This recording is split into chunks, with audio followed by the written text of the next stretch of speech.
ओम कृष्णाय वासुदेवाय हरे परमात्मने प्रणतक्लेशनाशाय श्रीगोविन्दाय नमो नमः।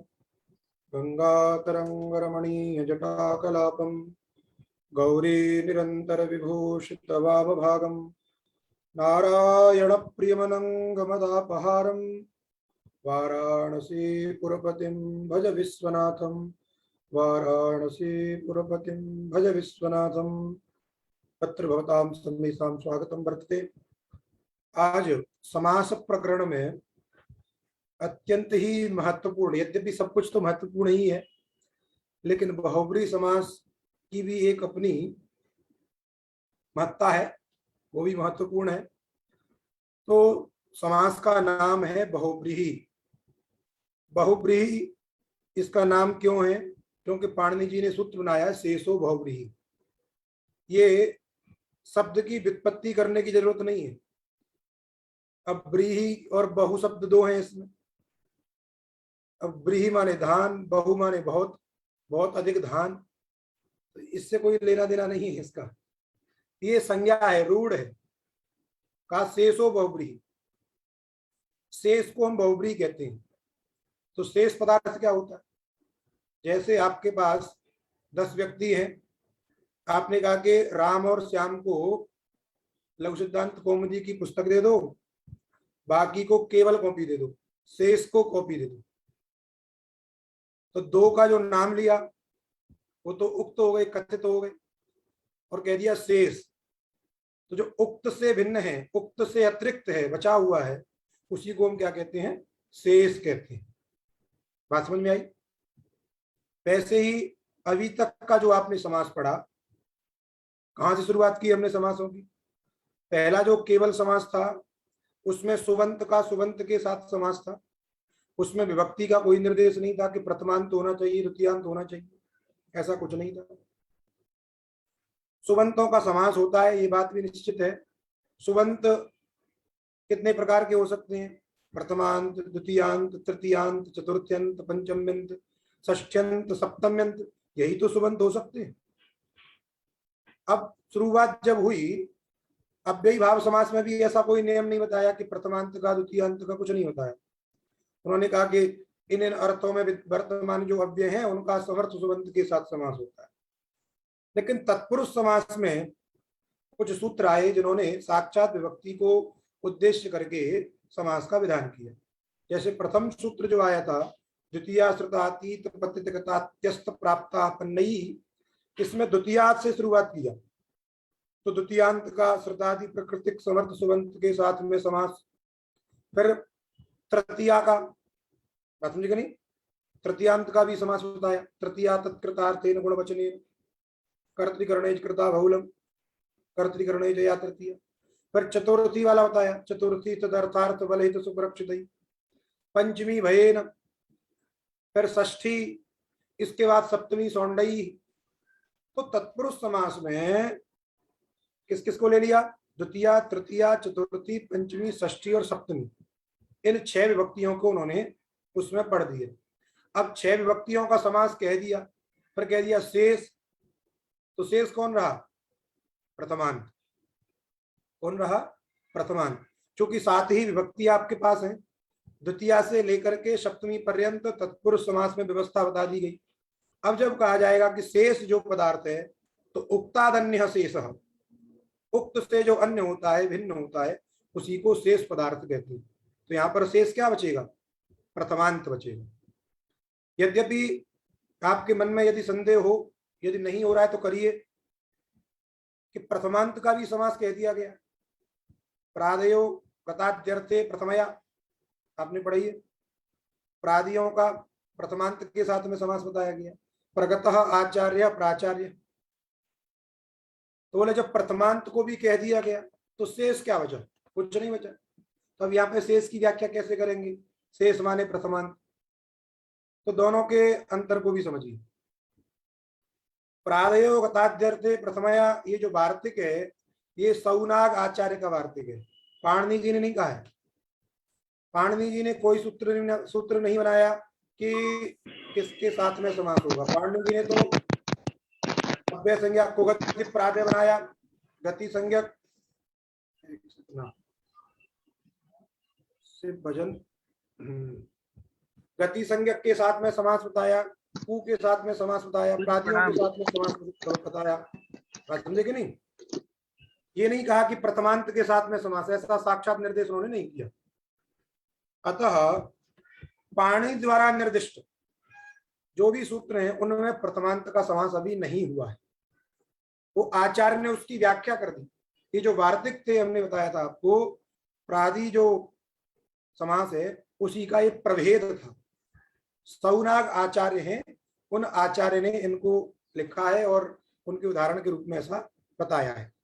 इसीलिए पाणिनि ने कहीं भी अपने कंठ रव से प्रथमांत का समास नहीं बताया है। इसीलिए शेष पदार्थ की व्याख्या हम क्या करते हैं? प्रथमांत करते हैं। समझेगा नहीं? इसका मतलब शेषो बहुब्रीहि का मतलब हो गया जो उक्त है, अर्थात जो प्रथमांतों का समास होगा, जो प्रथमांत का समास होगा उसको बहुब्रीहि समास कहेंगे। तो ये शेष पदार्थ की व्याख्या होगी। शेषः माने उक्तादन्यः शेषः, स एव बहुब्रीहि, वो ही बहुब्रीहि समास होगा। और ये अधिकार सूत्र है। जैसे अभी अव्ययी भाव का अधिकार था, कुछ तत्पुरुष का अधिकार था, वैसे ये भी शेषो बहुब्रीहि अधिकार है। कहां तक? का प्राग द्वंद्वात् चार्थे द्वंद्वः इति सूत्रात् प्राग बहुब्रीहि इत्यस्य अधिकारः, बहुब्रीहि समास का अधिकार चलेगा। अर्थात चार्थे द्वंद्वः, इस सूत्र के पहले पहले तक जो समास प्रथमांतों का होगा, शेष पदार्थ का होगा, उसको हम क्या कहेंगे? बहुब्रीहि कहेंगे। और बात समझिए, अभी ये तो केवल संज्ञा बताई इसने, समास विधान करने वाला सूत्र आगे है, अनेकम अन्य पदार्थ। इस सूत्र को समझने से पहले दो बातें आप समझें कि बहुब्रीहि समास में क्या होता है। एक होता है समस्यमान पदार्थ और एक होता है अन्य पदार्थ। बात समझे कि नहीं? जिन दो पदार्थों का परस्पर में समास होता है उसको हम उनको समस्यमान पदार्थ कहते हैं। वो समस्यमान पदार्थ सभी समासों में होते हैं क्योंकि पदार्थों का ही समास है। जैसे द्वितीयांत का श्रुतादि प्रकृतिक समर्थ सुबंत के साथ समास होता है। इसका मतलब द्वितीयांत और श्रुतादि प्रकृतिक जो सुबंत है, ये दोनों पदार्थ समस्यमान पदार्थ हैं। क्या समझे कि नहीं? तो जिन दो पदार्थों का हम समास करते हैं वे समस्यमान पदार्थ होते हैं। और विशेष बात यह है कि इस बहुब्रीहि समास में जिन दो पदार्थों का समास हम करते हैं वे दोनों प्रथमांत ही होंगे। हम ही शब्द का प्रयोग कर रहे हैं क्योंकि शेष पदार्थ का मतलब ही प्रथमांत है। अभी आगे और थोड़ा सा संदेह होगा, क्वचित ज्ञापकात व्यतिकरण हो जाता है, बात अलग है, लेकिन जो नियम है वो यही है, पहले सामान्य नियम, कि प्रथमांतों का ही बहुब्रीहि होता है। तो समस्यमान जो पदार्थ है वो कैसा है? यहाँ पे प्रथमांत है। और जो दूसरा बात हम कह रहे थे, अन्य पदार्थ, अन्य पदार्थ क्या क्या होता है? समस्यमान पदार्थ से अतिरिक्त जो पदार्थ होता है उसको हम अन्य पदार्थ कहते हैं। देखिए, समास हम दो पदार्थों का किए, जोड़े उनको हम, लेकिन बोध किसी तीसरे का हुआ। जैसे हमने कहा कि पीतम अंबरम यस्य, पीतम अंबरम यस्य, तो पीतम माने पीले, अंबरम माने वस्त्रम। समझिएगा नहीं? तो पीले है वस्त्र जिसके, तो जिसके से जिसका बोध होता है, जिसके शब्द यस्य, यस्य पद से जिसका बोध होता है उसी को हम अन्य पदार्थ कहते हैं। बात समझ में आई? तो किसका बोध होता है? जैसे हरि का होता है, इसलिए जो हरि पदार्थ है वो है अन्य पदार्थ। और इस बहुब्रीहि समास में अन्य पदार्थ की ही प्रधानता होती है। जैसे पीछे भी हम पढ़ चुके हैं, बहुब्रीहि अव्ययी भाव समास में पूर्व पदार्थ की प्रधानता थी, तत्पुरुष समास में उत्तर पदार्थ की प्रधानता थी, वैसे ही बहुब्रीहि समास में अन्य पदार्थ की प्रधानता थी। प्रधानता का मतलब क्या है? अर्थात उसी के अनुसार कुछ कार्य होते हैं। बात समझे कि नहीं? जैसे अव्ययी भाव में अव्यय को लेकर के कुछ कार्य होते हैं, अव्यय संज्ञा इत्यादि होना। उत्तर पदार्थ जब प्रधान रहता है तत्पुरुष में तो उसके अनुसार लिंगादि का निर्धारण ये होता है। वैसे ही बहुब्रीहि में जो अन्य पदार्थ है उस अन्य पदार्थ के अनुसार लिंग संख्या का निर्धारण होता है। इसलिए जो बहुब्री समास है ये अन्य पदार्थ होता है, अन्य पदार्थ प्रधानो बहुब्री। अब हमेशा याद रखिए कि जो समस्यमान पदार्थ होगा बहुब्री समास में वो प्रथमांत होगा, और जो अन्य पदार्थ होगा वो प्रथमांत से अतिरिक्त होगा। इसीलिए हम जब भी आप समास देखेंगे, इसके उदाहरण आगे आएंगे सब, यम से शुरू होता है, द्वितीयांत से, यम, येन, यस्मई, यस्मात्, यस्य, यस्मिन्, ऐसा हम करते हैं अन्य पदार्थ में। पीतम अंबरम यस्य, वीरा पुरुषा यस्मिन्, उपहृत पशु यस्मई, उद्धृत औदना यस्मात्। समझे कि नहीं? इस तरीके से हम जो है इसमें प्रयोग करते हैं। तो अन्य पदार्थ और समस्यमान पदार्थ, जिन दो पदार्थों का हम समास करते हैं उन दोनों पदार्थों को हम समस्यमान पदार्थ कहते हैं, और वे दोनों प्रथमांत ही होते हैं। अन्य पदार्थ समस्यमान पदार्थ की अपेक्षा जो अतिरिक्त है, भिन्न है, उसी को हम अन्य पदार्थ कहते हैं। वह प्रथमांत से अतिरिक्त होता है। अन्य पदार्थ कभी भी प्रथमांत नहीं होगा। ऐसा नहीं कह सकते हो पीतम अंबरम यह, ऐसा नहीं हो सकता। बात समझे कि नहीं? अंतर होना चाहिए। अन्य पदार्थ कुछ दूसरे रूप में होना चाहिए, समस्यमान पदार्थ कुछ दूसरे रूप में होना चाहिए।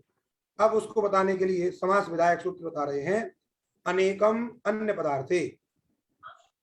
और बात समझिए इसमें, अभी तक हमने जो समास किया केवल दो पदों का किया, क्योंकि सह सुपा सूत्र था, सुबंत का सुबंत के साथ में समास होता, सुबंत का सुबंत के साथ में हम समास पढ़ रहे थे, अर्थात दो पद ही उसमें निश्चित हो रहे थे। अब ये जो समास है ये अनेक पदों का है, इसलिए करें अनेकम, अनेकम अन्य पदार्थ। अनेकम माने अनेकम प्रथमांतम, अनेक जो प्रथमांत पद हैं यदि वो अन्य पद के अर्थ को बताने के लिए प्रयुक्त है।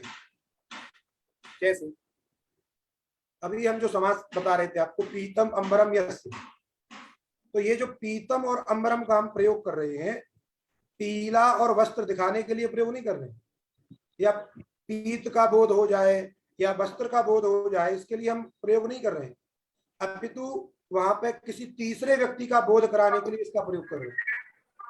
तो जब पदार्थ किसी अन्य का बोध कराने के लिए विद्यमान है तो उसको कहते हैं अन्य पदार्थ में विद्यमान है, अन्य पदार्थ का बोधक। इसलिए अन्य पदार्थ में विद्यमान जो अनेक प्रथमांत, जैसे पीतम अंबरम यस्य में अन्य पदार्थ हरि, उस हरि पदार्थ का बोध कराने के लिए पीतम और अंबरम शब्द विद्यमान है। बात समझे कि नहीं? पीतम से पीले का बोध नहीं होता है, अंबरम से अंबरम का बोध नहीं होता है, अभी तो दोनों मिलकर के एक हरि विशिष्ट पदार्थ का बोध कराते हैं, इसलिए अन्य पदार्थ में वर्तमान ये प्रथमांत है। बात समझ में आई? तो कह रहे हैं अनेकम प्रथमांतम। अब अनेक की व्याख्या ऐसा नहीं करना है कि तीन से शुरुआत करेंगे, न एकम अनेकम, एक नहीं होना चाहिए। तो अनेक पद जो है वो द्वित्व से लेकर के बहुत्व पर्यंत, उसके अंदर द्वित्व भी आ जाएगा बहुत्व भी आ जाएगा। बात समझे कि नहीं? इसलिए अनेकम प्रथमांतम, अन्यस्य पदस्य अर्थे वर्तमान, किसी दूसरे पद के अर्थ को कहने के लिए प्रयुक्त जो अनेक प्रथमांत पद हैं उनका परस्पर समास होता है विकल्प से, और वह समास बहुब्री संज्ञक होता है। बात समझे कि नहीं? अनेकम प्रथमांतम अन्यस्य पदस्य अर्थे वर्तमान, अनेक प्रथमांत यदि किसी दूसरे पद के अर्थ को कहने के लिए प्रयुक्त हैं तो उन पदों का परस्पर में समास होगा, विकल्प से होगा, और उसका नाम बहुब्री ही होगा। 4 नंबर टिप्पणी पे देखिए क्या कह रहे हैं, लिंग विशेषस्य अविवक्षायाम नपुंसक में प्रयुक्तव्यम। जहां लिंग विशेष की अविवक्षा हो वहां पे कह रहे हैं नपुंसक लिंग का ही प्रयोग करना चाहिए, क्योंकि अनेकम कह दिया। अब ये नहीं कहा तो अनेकम पदम का विशेषण, इसलिए अनेकम कह रहे हैं वहां पे। अब सामान्य, अब पद कोई पद तो पद शब्द जो है वो तो नपुंसक लिंग ही है। अब पद से बोध अनेक कोई भी हो सकता है, वो सुबंत पद जो है पुल्लिंग वाला भी हो सकता है, स्त्रीलिंग वाला भी हो सकता है, नपुंसक लिंग वाला भी हो सकता है, कोई भी हो सकता है। यहाँ पे सामान्य रूप से प्रयोग किया अनेकम, इसका मतलब ये नहीं है कि केवल नपुंसक लिंग बोधक जो पद रहेंगे उसी के साथ में समास होगा, ऐसा नहीं है, समझिए नहीं। लिंग विशेषस्य विवक्षायाम नपुंसक में प्रयोक्तव्यम, और जहां किसी लिंग विशेष की विवक्षा नहीं होती है तो वहां पर क्या कहते हैं, हम सामान्य नपुंसकम कह देते हैं।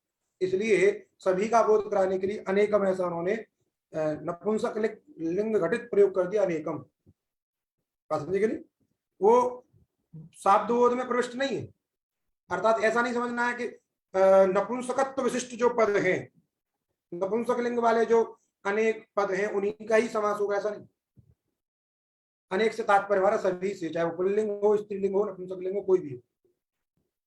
तो बात समझ में आ गई। अन्य अर्थ में वर्तमान अनेक जो प्रथमांत हैं उनका परस्पर में समास होगा विकल्प से, और वह बहुव्रीहि संज्ञक होगा। अब इसके बाद में एक नियम और बता रहे हैं, क्योंकि अभी तक हम नियम पढ़े थे उपसर्जनम पूर्वम, पहले प्रथमान निर्दिष्टम समास उपसर्जनम, समास शास्त्रे प्रथमान निर्दिष्टम यत्, उसकी उपसर्जन संज्ञा होती है। अब समास शास्त्र कौन है यहाँ पे, यदि उसी सूत्र के द्वारा यदि देखें हम तो समास विधायक सूत्र होगा अनेकम, अनेकम अन्य पदार्थ, ये समास विधायक सूत्र है। तो इस अनेकम ये प्रथमांत है, इससे बोध्य सभी पद हैं, जिनका भी बहुव्रीहि समास होगा वे सभी अनेकम से ही बोध्य हैं। तो सभी की उपसर्जन संज्ञा हो जाएगी, सभी की क्या हो जाएगी, उपसर्जन संज्ञा हो जाएगी, तो सभी का पूर्व प्रयोग होने लगेगा। समझे कि नहीं, तब फिर व्यवस्था बिगड़ जाएगी। क्योंकि पीतम अंबरम, इसमें हम जब समास करेंगे, पीतम भी प्रथमांत से बोध्य है, अंबरम भी प्रथमांत से बोध्य है, तो एक बार पीतम का भी प्रयोग हो जाए पूर्व प्रयोग, एक बार अंबरम का भी पूर्व प्रयोग हो जाए, क्योंकि आप निश्चय नहीं कर पाओगे किसका करना है। क्योंकि आपका सूत्र कहता है प्रथमान निर्दिष्टम समास उपसर्जनम, समास शास्त्रे प्रथमांतेन निर्दिष्टम यत् तत् लक्ष्यस्थम तस्य उपसर्जन संज्ञा भवति। अब उपसर्जन संज्ञा दोनों की होगी, अतः दोनों का पूर्व प्रयोग प्राप्त है। एक कहेगा कि मैं पीतम का प्रयोग करूंगा, एक कहेगा कि मैं अंबरम का करूंगा। तो बात क्या बनेगी कि दोनों लोग कर लो, एक बार पीतम का कर लो, एक बार अंबरम का कर लो, इस तरीके से अव्यवस्था बनेगी। अतः वो अव्यवस्था न हो इसके लिए पाणिनि जी ने एक और व्यवस्था बनाई, सप्तमी विशेषणे बहुव्रीहौ। क्या सूत्र है, सप्तमी विशेषणे बहुव्रीहौ। बहुव्रीहौ अर्थात बहुव्रीहि समास में सप्तम्यंत और विशेषण बोधक जो पद है, बहुव्रीहि समास में सप्तम्यंत पद का और विशेषण बोधक पद का पूर्वक प्रयोग होता है। सप्तम्यंतम विशेषणंच बहुव्रीहौ पूर्वम स्यात्, अर्थात पूर्व प्रयोग उनका होगा। किसका किसका, सप्तम्यंत का पूर्व प्रयोग होगा और विशेषण बोधक पद का पूर्व प्रयोग होगा। अब बड़ी समस्या खड़ी होगी। अभी ठीक हमने कहा है कि प्रथमांतों का ही बहुव्रीहि समास होता है, तो प्रथमांत का यदि बहुव्रीहि होता है तो प्रथमांत का ही पूर्व प्रयोग होगा, और पाणिनि जी कह रहे हैं कि सप्तम्यंत का पूर्व प्रयोग होता है। यदि सप्तम्यंत के साथ में बहुव्रीहि समास होना ही नहीं, क्योंकि शेष पदार्थ क्या है, प्रथमांत। जब भी समास होगा प्रथमांत का होगा, सप्तम्यंत का समास ही नहीं है, तो पाणिनि जी ने क्यों कह दिया कि सप्तम्यंत का पूर्व प्रयोग होगा। इसका मतलब पाणिनि जी चाहते हैं कि कदाचित क्या हो जाए, सप्तम्यंत का भी समास हो जाए। इसलिए बहुव्रीहि समास के हम दो भेद कर देते हैं, एक समानाधिकरण बहुव्रीहि कह देते हैं और एक व्यधिकरण बहुव्रीहि कह देते हैं। समानाधिकरण बहुव्रीहि मतलब प्रथमांत का जो बहुव्रीहि है, समान विभक्त्यंत का जो बहुव्रीहि है, तो समान विभक्त्यंत का मतलब क्या हुआ, प्रथमांत का जो बहुव्रीहि। तो जो प्रथमांत बहुव्रीहि है वह समानाधिकरण बहुव्रीहि है। और कहीं कहीं क्वचित तो कुछ ऐसे प्रयोग देखे गए हैं, कुछ ऐसे शब्द मिलते हैं जिनमें सप्तम्यंत पद पूर्व में है और वहां पर बहुव्रीहि समास है, तो उनकी व्यवस्था भी बनाने के लिए पाणिनि जी ने इसी से इशारा कर दिया कि सप्तम्यंत का पूर्व प्रयोग बहुव्रीहि समास में होना चाहिए। तो जब बहुव्रीहि समास में सप्तम्यंत का पूर्व प्रयोग का निर्देश कर दिया, और समास विधायक कोई सूत्र है ही नहीं, सप्तम्यंत का बहुव्रीहि समास करने वाला कोई सूत्र है ही नहीं, लेकिन कार्य कर दिया कि बहुव्रीहि समास में सप्तम्यंत का पूर्व प्रयोग हो, अतः इसी को कहेंगे हम ज्ञापकात् समास। कल भी आई थी चर्चा, जैसे अलंग कुमारी इत्यादि में हमने कहा था कि अलंग कुमारी में समास किससे होगा, क्या समझे कि नहीं, क्योंकि जो वार्तिक कार है दिगु प्राप्ता पन्नालम गति पूर्व समासेषु, इस वार्तिक में पर पद के लिंग का निषेध तो उन्होंने कर दिया अलम शब्द के साथ, लेकिन अलम शब्द का समास किसी के साथ होता है ऐसा कोई सूत्र बताया ही नहीं। तो वार्तिककार ने कार्य कर दिया, लेकिन वो कार्य की संपादन के पूर्व के जो कार्य वो बताए नहीं। पर पद के लिंग का निषेध तो किया, लेकिन पहले समास कैसे होगा ये नहीं बताया।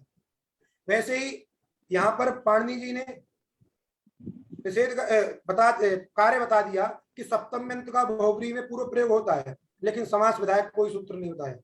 इसलिए इस प्रकार के जो निर्देश होते हैं उसी को निर्देशात, उसी को कहते हैं ज्ञापकात, उसी को हम कहते हैं ज्ञापकात समास। तो यहाँ पर भी हम समझेंगे कि सप्तम अंत का भी कभी कभी समास हो जाता है। तो जब सप्तम अंत का बहुब्रीहि समास होता है उसको हम व्यधिकरण बहुब्रीहि कहते हैं। तो इस तरीके से कहीं कहीं आपने देखा होगा लिखा रहता है समानाधिकरण बहुब्रीहि, कहीं लिखा रहता है व्यधिकरण बहुब्रीहि।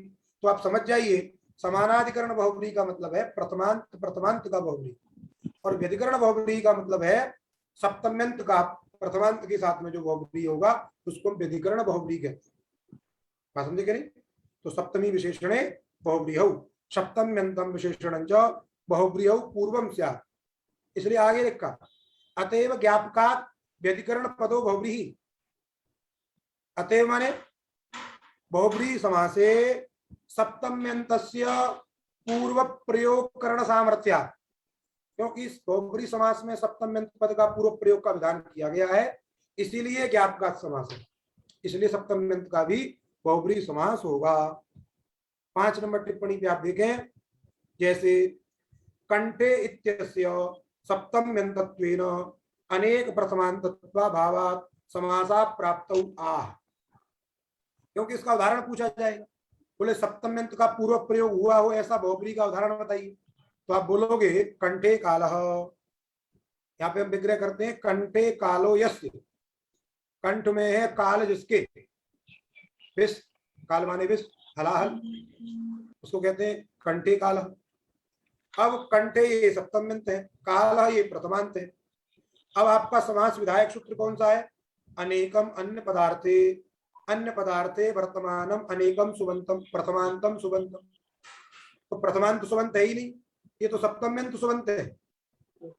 एक है केवल काला प्रथमांत, ये कंठे तो प्रथमांत है ही नहीं, इसलिए समास नहीं प्राप्त है। इसलिए कहा कंठे इति सप्तम्यन्तस्य अनेक प्रथमांतत्वाभावात् समासस्य अप्राप्ति अतः अतएव ज्ञापकादिति समासः। अयम भाव स्पष्ट कर रहे हैं। प्रथमान्तानामेव समासे सप्तम्यन्तालाभात् व्यर्थमेव सप्तमी ग्रहणं स्यात्। क्योंकि जब प्रथमांतों का ही समास होता है तो कहीं पर भी सप्तम्यंत मिलेगा ही नहीं, अतः सप्तमी विशेषणे बहुब्रीहि इत्यस्मिन् सूत्रे सप्तमी ग्रहणं व्यर्थम व्यर्थम सद्बोधयति कदाचित् सप्तम्यन्तस्यापि बहुब्रीहि समास। समझे कि नहीं? इसलिए ये ज्ञापकात् समास होगा।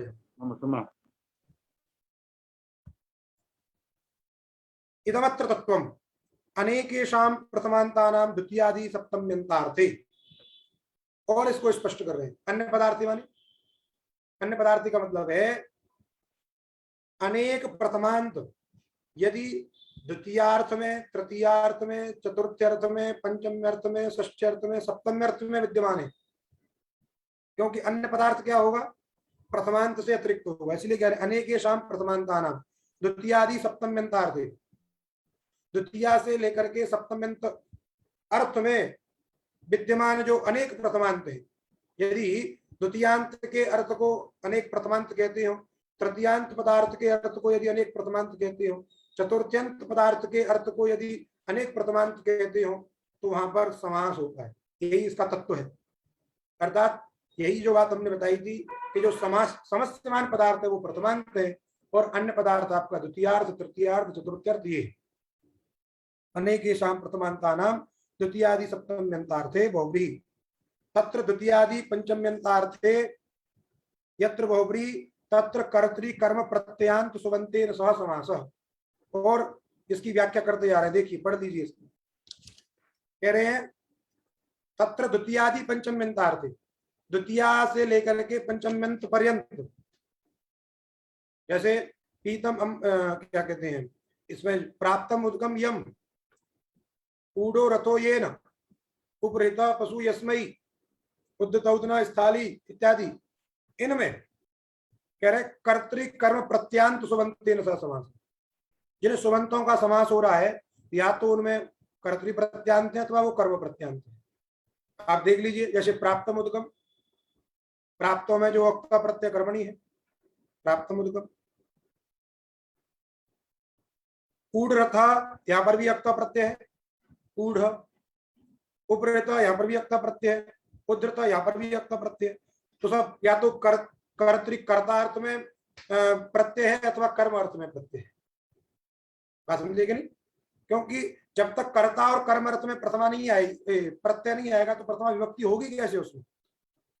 क्योंकि उक्त जो होगा उसी में प्रथमा हो सकती है। तो उक्त जब कर्ता रहे अथवा कर्म रहे। बात समझे कि नहीं? जब उक्त हो जाता है तो प्रथमा हो जाती है उसमें, इसलिए प्रथमांत कर्म भी हो जाता है, प्रथमांत कर्ता भी हो जाता है, अर्थात वो प्रातिपदिकार्थ हो जाता है एक तरीके से। इसलिए कह रहे हैं कर्तृ कर्म प्रत्यांत सुबंतेन, कर्तार्थ में जहां प्रत्यय हुआ होगा ऐसा जो सुबंत, और कर्म प्रत्यय जहां कर्म प्रत्यांत जो सुबंत होगा उसके साथ में समास होता है। जैसे उक्तोदाहरण से ऊपर में जो उदाहरण दिए हैं उनमें प्राप्तोदक इत्यत्र कर्तृवाचकम सुबंतम उदक, प्राप्ति में जो अक्ता प्रत्यय वो कर्तरी है, आप धातु से अक्ता प्रत्यय, तो प्राप्तोदक इत्यत्र कर्तृवाचकम सुबंतम। तत्र प्राप्त पदे कैसे होता है कर्तार्थ में? तो गत्यर्था कर्म इति कर्तरी अक्ता प्रत्यय विधानात्, गत्यर्था कर्म के सूत्र है उसके द्वारा इससे कर्तार्थ में अक्ता प्रत्यय का विधान। ऊढ़ रथ इत्यादिषु त्रिषु कर्म प्रत्यांता, ऊढ़ादय, ऊढ़ादि जो तीन है, ऊढ़, उपहृत और उद्धृत, इन तीनों में कर्म प्रत्यय है, कर्म अर्थ में अक्ता प्रत्यय किया गया है। और षष्ठी सप्तम्यंतार्थे बहुब्रीयौ न स नियमः, जब षष्ठ्यर्थ में और सप्तम्य अर्थ में बहुब्री समास होता है तो वहां पर यह नियम नहीं है कि वो कर्तृ प्रत्यांत होना चाहिए कि कर्म प्रत्यांत होना चाहिए। किंतु मतुवर्ते समास, वहां पे किस अर्थ में समास होता है? मतुवर्थ में। जैसे तथाच वार्तिक मत्वर्ते बहुब्री कर्म कर्तृ वचने वचनेन अप्रथमया अप्रथमाया, ये वार्तिक है। यद्यपि ये व्याख्या आगे के ग्रंथों की है, लेकिन समझ लेना है आपको यहाँ पे कि बहुब्री समास किसमें होता है? मत्वर्थ में। इसके साथ कर्म कर्म कर्तृ वचनेन अप्रथमाया, समझेगा नहीं? अप्रथमाया कर्म कर्तृ वचनेन, प्रथमांत भिन्न जो कर्तृ कर्म है, अप्रथमांत जो कर्तृ कर्म वचन है उनके साथ में मत्वर्थ में बहुब्री होगा। जैसे उदाहरण देखिए यहाँ पर, पीतम अंबरम यस्य, तो पीतम का तात्पर्य क्या है? वहां पे पीतवान, मत प्रत्यय उसमें उसका लुक हो जाता है, मतबो लघुष्ट, गुणवचन ब्राह्मणे मतबो लघुष्ट। तो पीत शब्द जो पीतवान परक है वो पीतम वस्त्रम इत्यादि में मत्वर्थ में है। वीरा पुरुषा इसमें ग्रामे, तो वीर का तात्पर्य वीरवान से, वहां पे वीरवत ग्राम है वो, इस तरीके से वहां पे मत्वर्थ में बहुब्री है। तत्र मत्वर्थ षष्ठ्यर्थ सप्तम्यर्थ रूप। मत्वर्थ क्या है वहां पे? जिसको हम यस्य और यस्मात्, यस्य और यस्मिन से समझते हैं, वही वहां पे मत्वर्थ है। अत्र सर्वत्र कर्माद्यर्थे बहुब्रीयौ तेषां समासेन अनविधानात् अनभिहित कर्माद्य भावेन न द्वितीया किंतु प्रथमैव। ये बात थोड़ी गहरी लिखी है, शेखर और मनोरमा के विषय की बात यहाँ पे लिखी है। अत्र सर्वत्र माने षष्ठ्यर्थ और सप्तम्यर्थ में जब समास होता है, कर्माद्यर्थे बहुब्री हो, कर्मादि अर्थ में जब बहुब्री होगा, तेषां समासेन अनविधानात्, यदि हम कहें कि वहां मत्वर्थ में ना करके वहां पर भी कर्ता कर्म प्रत्यय कर्तृकर्म प्रत्यांत सुबंत के साथ ही समास हो, तो ऐसा समास क्या है? अनविधान है। क्यों? क्योंकि वहां पर कभी भी कर्म अभित अनभित मिलेगा नहीं। यदि वहां पर कर्तरी प्रत्यय होगा या कर्मणि प्रत्यय होगा तो उसमें देखना होगा कि षष्ठी सप्तमी विभक्ति आ पाएंगी कि नहीं आ पाएंगी उसके योग में। ये सारी चीजें हमको देखनी पड़ती है, बात समझे कि नहीं? यदि कर्तरी प्रत्यय होगा अथवा कर्म प्रत्यय होगा और अर्थ यदि कुछ दूसरा रहे तो द्वितीय विभक्ति कैसे आएगी उसमें, न द्वितीयादि कृत प्रथम। तो ये सारी चीजें थोड़ी बाद की बात है, आपको ये समझना है कुल मिला के इसमें कि प्रथमांतों का बहुब्री होगा और प्रथमांत से अतिरिक्त क्या होगा, अन्य पदार्थ होगा। इतनी बात तो समझ में आ रही है, तो यही आपको समझना है। ये सब शास्त्रार्थ का विषय है, थोड़ा 2-3 लाइन जो नीचे लिखी है। इसके बाद देखिए सूत्र जो आ रहा है अग्रिम, हलदंतात सप्तम्या संज्ञायाम। हलदंतात, हल और अदंत दो शब्द हैं। हल माने हलंत और अदंत, इसलिए हलंतात अदंताच्च। हलंत शब्द से उत्तर और अदंत शब्द से उत्तर जो सप्तमी है उसका अलग होता है। देखिए दो कार्य बताए, एक तो सप्तम्यंत का पूर्व प्रयोग बताया और एक सप्तमी का अलग बताया। क्यों समास करने वाला सूत्र नहीं बताया, इसलिए ज्ञापकात् समास है कंठे काल। कंठे काल में अतएव ज्ञापकात् समास है। तो यहाँ पर समास कर दीजिए, पहले विग्रह करिए, कंठे कालो यस्य, इस प्रकार से हम लौकिक विग्रह करेंगे। और कंठगी कालसु, ये अलौकिक विग्रह करेंगे। और यहाँ पे ज्ञापकात् समास होगा। अरे अब ज्ञापकात् का मतलब क्या है, अनेक वन्य पदार्थ तो लगेगा नहीं भाई, वो तो अनेक प्रथमांत कहता है। लेकिन कार्य को देख करके, चूंकि यहाँ पे अलोक भी करना है विभक्ति का और सप्तम का पूर्व प्रयोग भी करना है, इसलिए यहाँ पे हमने क्या कर लिया, समास मान लिया, ज्ञापकात् समास मान लिया, अनेक वन्य पदार्थ से ही मान लिया।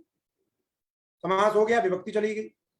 अब विभक्ति कौन सी जाएगी, बोले विभक्ति तो दोनों है, कंठ पदोत्तर की उसका भी लुक होगा और काल पदोत्तर सु है उसका भी लुक होगा।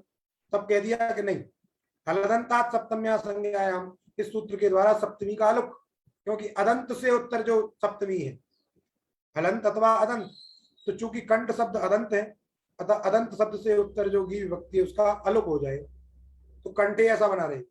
और कंठे का ही पूर्व प्रयोग होगा क्योंकि सप्तमी विशेषण है बहुप्रिय।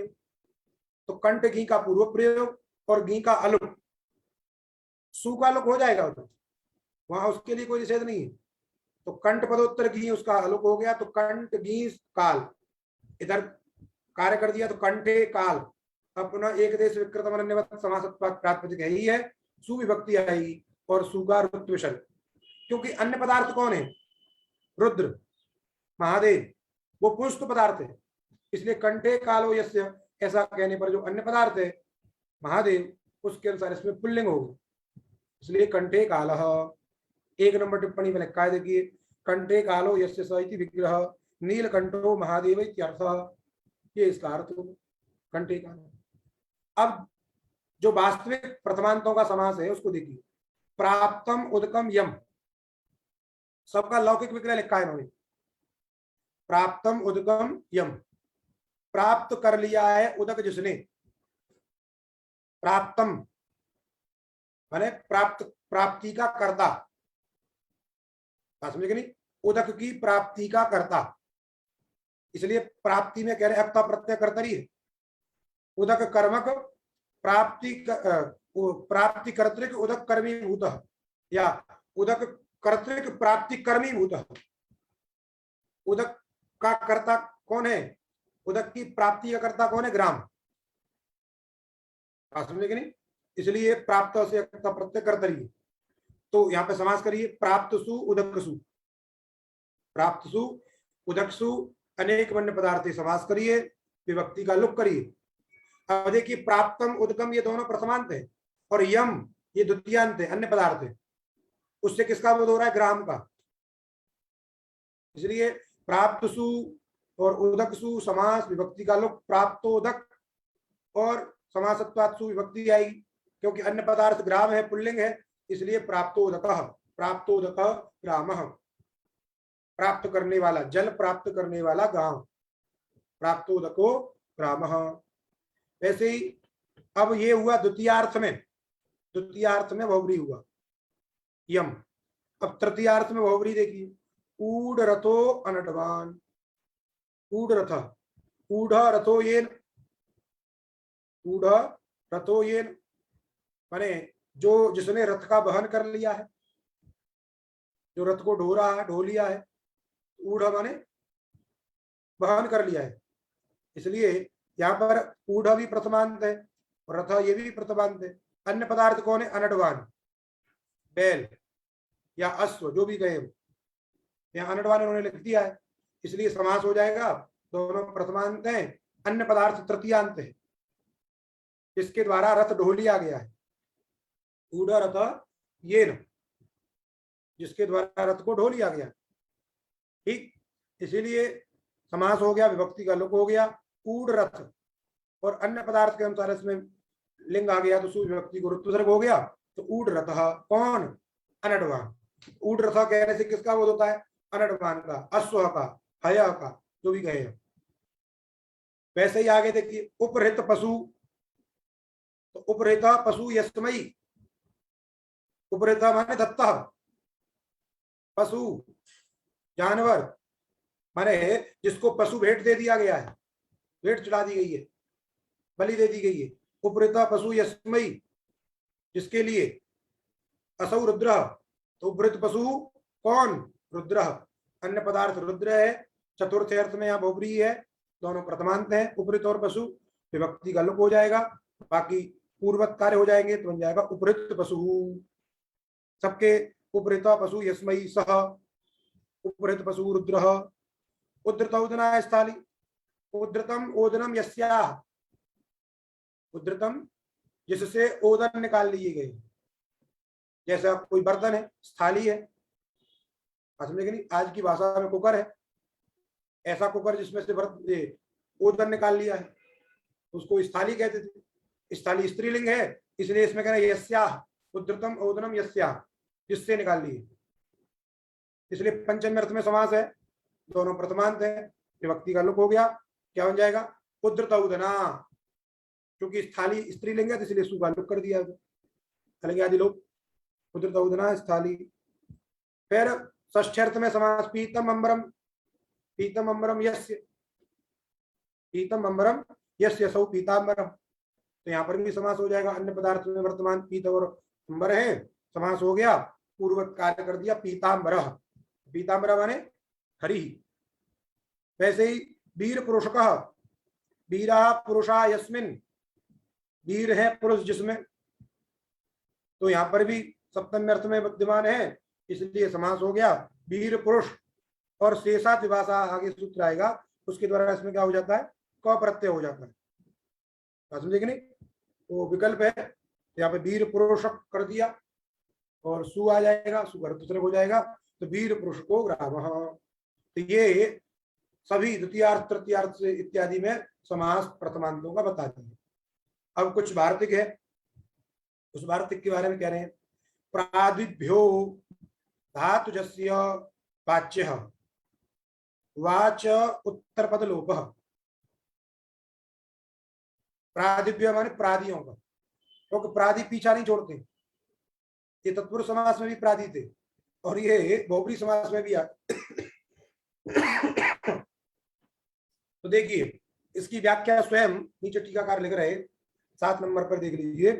प्रादिभ्य परम, प्रादियों से उत्तर, यद धातुजम, यद धातुजम माने धातु से जन्य, धातुजम तदंतस्य पदांतरेण सह बहुव्रीहि, और पूर्व पदांतर्गत उत्तर पदस्य धातुजस्य लोपश्च इत्यर्थः। बात समझिए?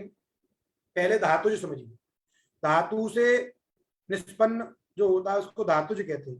तो धातु से 2 प्रकार के शब्द निष्पन्न होते हैं, तिगंत शब्द और कृदंत शब्द। बात समझे कि नहीं? अब यहाँ समास की चर्चा है, इसलिए तिगंत की तो चर्चा करेंगे नहीं, इसका मतलब कृदंत। तो प्रादि का धातुज के साथ में समास होगा, फिर तदंत का किसी अन्य के साथ में जब समास होगा, तो जो पूर्व पद समास का उत्तर पद है, 2 समास है यहाँ पे, तो पूर्व समास का जो उत्तर पद है उसका लोप भी कहना चाहिए। जैसे भी इसको समझिए, प्रादिभ्य परम यद धातुजम, प्रादि से उत्तर जो धातुज अर्थात कृदंत। बात समझे? तदंतस्य माने धातुज का तात्पर्य कृदंत हो गया, तो कृदंतस्य प्रपूर्वक, प्रादि पूर्वक कृदंतस्य, प्रादि पूर्वक कृदंतस्य पदांतरेण सह बहुब्रीहि, उसका पदांतर के साथ में क्या होगा? बहुब्रीहि समास होगा। और पूर्व पदार्थ के अंतर्गत जो उत्तर पद है, पहला जो समास हुआ प्रादि का और कृदंत का, उसका जो उत्तर पद है अर्थात धातुज अर्थात कृदंत, उस कृदंत का लोप होता है। जैसे अब देख लीजिए उदाहरण में, बात समझेंगे। प्रकर्षेण पतितानि इति प्रपतितानि और तादृशानि अर्थात प्रपतितानि पर्णानि यस्य असौ प्रपर्ण। पहले प्रकर्षेण पतितानि, यहां पर क्या कर रहे हैं, समास कर रहे हैं। तो देखिए प्रकर्षेण पतितानि प्रपतितानि तादृशानि पर्णानि यस्य स इति विग्रहे वार्तिकेन समासे, इस वार्तिक के द्वारा क्या हो गया, समास हो गया। और पतित शब्द से वैकल्पिक लोपे, क्योंकि विकल्प से होता है, कृदंत शब्द का जो है लोप विकल्प से हो गया। जब पतित का लोप हो जाएगा तो प्र और पर न बचेगा, समास होगा, विभक्ति का लोप होगा और पतित का लोप हो जाएगा तो प्र और पर न बचेगा। तो क्या फिर उसके बाद में स्वाधिकार हो जाएंगे तो प्रपर्ण, जिस समय लोप नहीं होगा उस समय प्रपतित पर्ण। इस तरीके से दो रूप, बात समझ आई।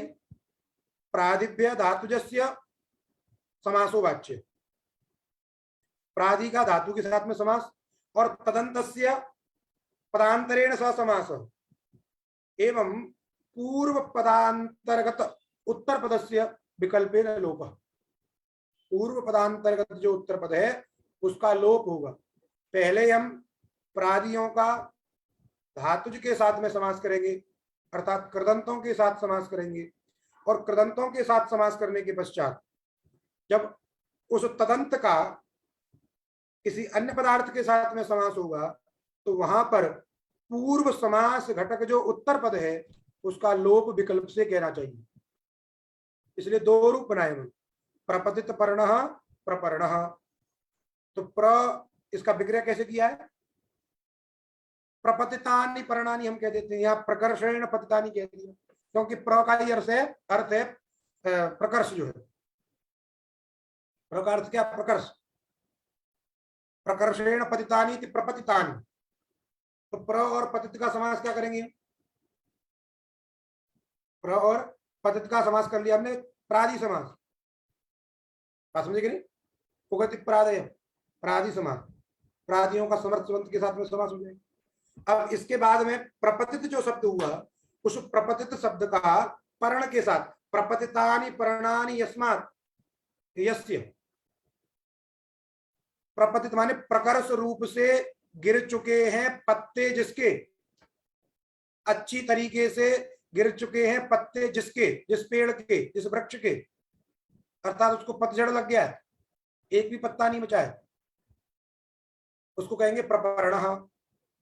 तो पहले प्र और पतित का समास किया, फिर प्रपतित शब्द बन गया, उस प्रपतित शब्द का पर्ण शब्द के साथ में बहुब्री किया, प्रपतितानि पर्णानि यस्य। तो प्र और पतित में कैसे करेंगे, उगति प्रादय, प्रसु पतितसु इति प्रपतितः, फिर उसके प्रथमा बहुवचन का रूप प्रपतितानि पर्णानि ऐसा विग्रह किया हमने। तो प्रपतित जस और पर्ण जस, अब इसी वार्तिक से समास करिए, वार्तिक से हमने क्या कर दिया, समास कर दिया और विभक्ति का लुक कर दिया, प्रपतित पर्ण, और साथ ही साथ क्या किया, पूर्व पद के अंतर्गत जो उत्तर पद है अर्थात पतित शब्द, उसका लोप भी कर दिया विकल्प से। जब लोप हो गया तो क्या बच गया, प्रपर्ण। अब स्वाधिकार कर दिए तो प्रपर्ण, जब लोप नहीं होगा तो प्रपतित पर्ण। जैसे मध्यम पदलोपी समास होता था तो उसकी तरह मध्यम पदलोपी नहीं है, कुछ झलक रहा है बस, मध्यम पदलोपी नहीं कहना है इसको, क्योंकि इसमें विकल्प है और मध्यम पदलोपी से बोध केवल उसी का होता है, समझे कि नहीं। और भी ऐसे होते हैं, जैसे ऊ काल में हम समास करते हैं, ऊ काल आया ना, ऊ काल में समास करते हैं, ऊ काल इव कालो यस्य, ऊ काल इव कालो यस्य। तो यहाँ पर जो समास करते हैं तो यहाँ पर भी एक मध्यम पद का लोप होता है, तो वो वार्तिक अलग है, वहां पे सप्तमी जो उपमान पूर्व पदक जो समास है वो अलग है, लेकिन तात्पर्य यही बीच के पूर्व पद के अंतर्गत जो उसका लोप हो जाता है, तो यहाँ पर भी पतित शब्द का लोप होकर के प्रपरण ऐसा शब्द, ऐसा जो एक रूप बनाया हमने। वैसे ही दूसरा भी नयोस्त्यर्थानाम वाच्यो वाच्योत्तर पद लोप, ये दो यहाँ के वार्तिक हैं। इसके लिए लिख रहे हैं 8 नंबर पे, नय परम यद अस्त्यर्थवाची पदम, नए शब्द से उत्तर जो अस्त्यर्थवाची शब्द है, अस्त्यर्थवाची पद है, तदंतस्य पदांतरेण सह बहुव्रीहि, उसका किसी पदांतर के साथ में बहुव्रीहि समास होता है, और अस्त्यर्थवाची जो पद है उसका लोप विकल्प से होता है। जैसे न विद्यमानः इति अविद्यमान, पहले नए का विद्यमान के साथ में नए समास किया हमने, न विद्यमानः अविद्यमानः, और अविद्यमानः पुत्रः यस्य, जिसका पुत्र विद्यमान नहीं है उसको क्या कहेंगे, अपुत्रः, अर्थात पुत्र का अत्यंताभाव यहाँ पे तात्पर्य नहीं है, बात समझे कि नहीं? ऐसा नहीं जिसके पुत्र ही नहीं है उसको अपुत्र कहेंगे, अर्थात जिसका पुत्र विद्यमान नहीं है उसको अपुत्र कह रहे हैं। दो तरीके की बात हो सकती है, किसी के पुत्र है और वो घर से बाहर गया है, या किसी के पुत्र ही नहीं है, तो ये जो अपुत्र शब्द का प्रयोग होगा वो कहाँ होगा, अविद्यमान है, अर्थात अभी विद्यमान नहीं है। ऐसा नहीं है कि सर्वथा पुत्र का अत्यंत अभाव, ऐसा नहीं कह रहे हैं। जैसे एक श्लोक आया, अपुत्रस्य गृहम शून्यम, अपुत्रस्य गृहम शून्यम, तो वहां पे अपुत्र की व्याख्या करनी पड़ेगी। कुछ लोग कह देते हैं कि यदि अपुत्र का तात्पर्य ले सर्वथा अत्यंत अभाव, जहां पुत्र है ही नहीं, समझे कि नहीं?